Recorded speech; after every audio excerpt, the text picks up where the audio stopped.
CBS News has learned that representatives from the Department of Government Efficiency, or DOGE, attended meetings at the Pentagon on Friday. That is according to defense officials. The Defense Department didn't say who attended those meetings. DOGE is in the middle of streamlining the government as they look to cut multiple federal jobs.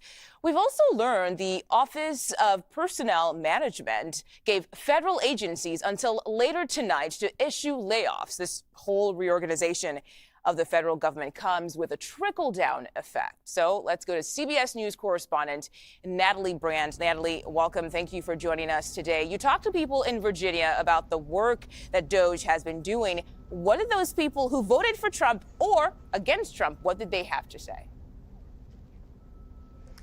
Yeah, Muko, good to be with you. I talked to more than a dozen people. Many of them didn't want to go on camera. They were nervous about that. But everyone had a strong opinion, ranging from fear to applauding the government-wide cuts. And to give you some background on where I went, I traveled to Ashburn, Virginia. That's Northern Virginia, but about 40 minutes outside of D.C. This is a place where you find a wide range of political views, but it's also a place that's heavily dependent on the federal government when it comes to people working for the federal government, or maybe they are federal government contractors, or they have businesses that support the federal government. I met one woman, Carol, whose husband, she says, works for a company heavily dependent on USAID contracts. She says because USAID is pretty much frozen right now, his projects shut down, and around 70% of staff at his company had to be furloughed.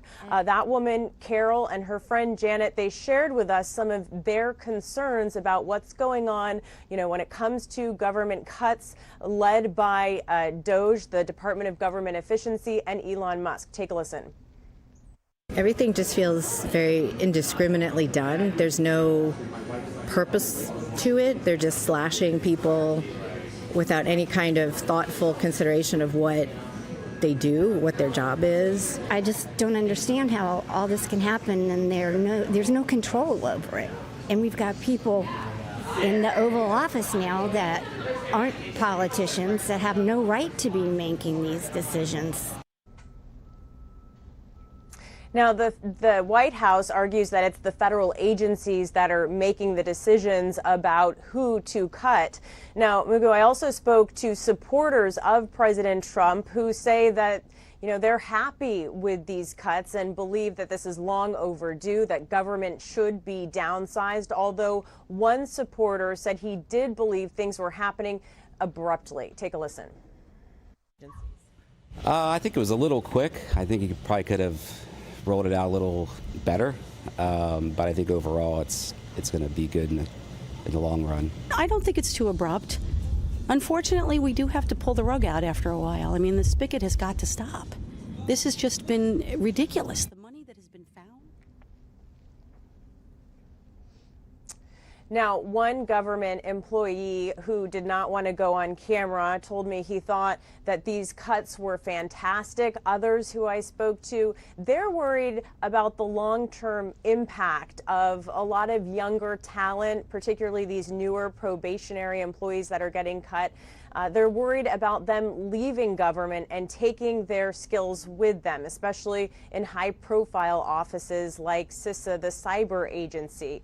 So that's a concern. And then, critics of the Department of Government Efficiency, they've also told me that they feel like their lawmakers, particularly Republicans, are not doing enough to ask questions or push back.